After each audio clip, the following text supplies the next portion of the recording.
सर्वांना श्री स्वामी समर्थ। आज आपण करणार आहे बेसन पिठाची रस्सावडी।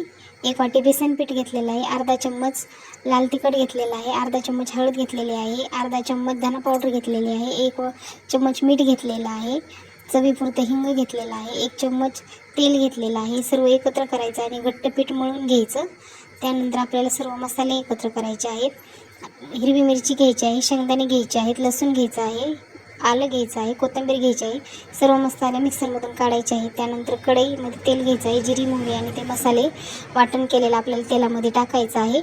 नंतर शेंगदाण्याचं वाटण आलं का शेंगदाणे नाही त्याच्यात टाकून घ्यायचे, लगेच त्याचं वाटण वेगळं करून घ्यायचं आहे। मग आपली काळ्या मसाल्यातली रस्सावडी खूप छान होते। आता एका वाटीमध्ये हिंग, हळद, काळा मसाला सर्व टाकून घ्यायचं। नंतर ह्या तेलामध्ये जे आपण लसूण वगैरे काढलं त्यामध्ये टाकून द्यायचं आहे। त्यानंतर गरम पाणी टाकायचं आहे। भाजीला गरम पाणी होता होईन एवढं शक्यतो गरम पाणीच वापरायचं, चव खूप छान येते भाजीची।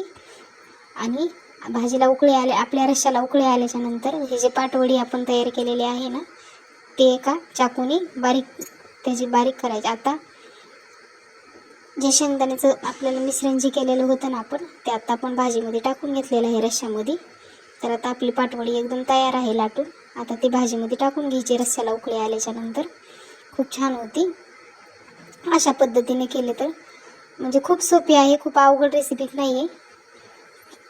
अशाच नवनवीन रेसिपी बघण्यासाठी आपल्या चॅनलला सबस्क्राईब करा, लाईक करा। खूप छान तरी पण आलेले आहे, पहा किती छान उकळलेली भाजी, तरी पण खूप छान आहे। तेल जास्त टाकलेलं नाही आहे, पण आपल्या काळ्या मसाल्याची भाजी केली की अशा प्रकारे होते। टेस्ट खूप छान आहे। श्री स्वामी समर्थ।